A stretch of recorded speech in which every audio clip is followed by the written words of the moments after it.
दोस्तों, इन कलाम जो शायर है मोहम्मद इस्माइल सिपाही फरमाइश कया है कोट मलदसी का जानमन बिरोही सेठ अलाओ भायो मीरभर फरमाइश कया गोठ जाफर लिगारी का साईं जुड़ो लिगारी बचलपुर का जमादार गुलाम कादिर उन्नड़ गुल हसन उन्नड़ ऐं अली अकबर उन्नड़ ऐं बेवफा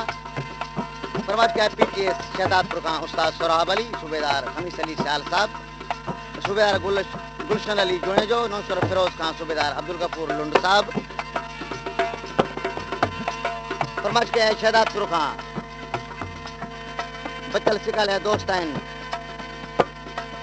रेहान जावेद लखान होटल वारो गुलाम मुस्तफा बुरड़ो यार मोहम्मद कलोई ऐं मीर खसकेली सिंधड़ी का नूर मोहम्मद शर वजीर अली शर जुल्फकार अली शर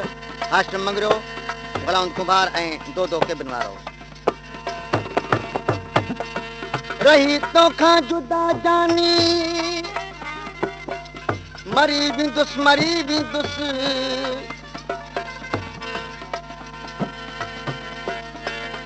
अचे इस्माइल ते प्यारा कुर्ब को करियो सिपाही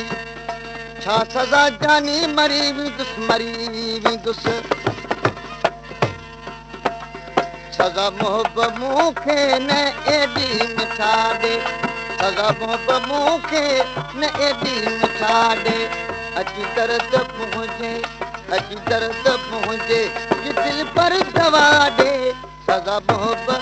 मूंखे न एडी मिठा दे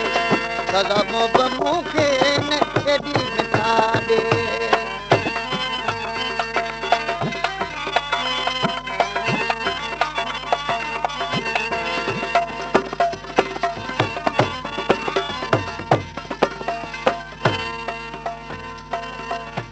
विसारण ते आए मिठा तो विसारियो बिना मौत मूंखे अथई मोहब्बत मारियो विसारण ते आए मिठा तो विसारियो बिना मौत मूंखे अथई मोहब्बत मारियो छला रोज़ ठारे न मूंखे डटा तूं सजा मोहब्बत मूंखे न एडी मिठा छला रोज़ ठारे न मूंखे डटा ॾे सजा मोहब्बत मूंखे न एडी मिठा ॾे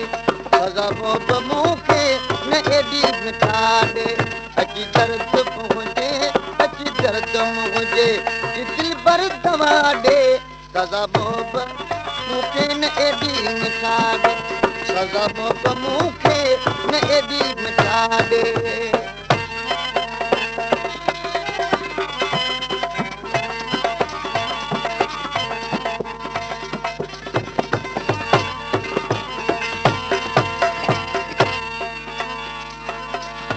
रुवारे तूं मूंखे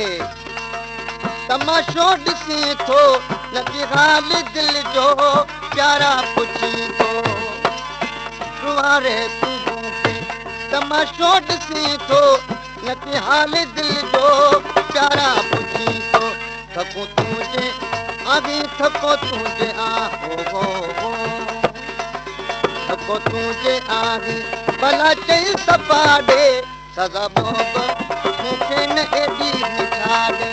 सजा मोहब्बत मूंखे न एडी मिठा ॾे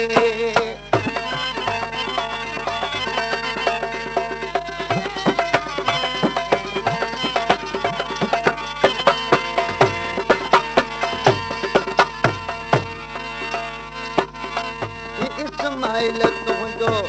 इहो सूर सघंदो मगर ही मयारूं सिपाही पियो ॾींदो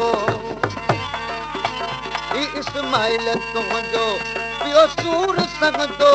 मगर ही मयारूं सिपाही पियो ॾींदो वफ़ा हुनजे एवज़ वफ़ा हुनजे एवज़ वफ़ा हुनजे एवज़ वफ़ा हुनजे न जोरो जफ़ा ॾे सजा मोहब्बत मूंखे न एडी मिठा ॾे अची दर्द मुंहिंजे दिल पर दवा ॾे सजा मोहब्बत मूंखे न एडी मिठा ॾे सलब मूंखे न एॾी मिठा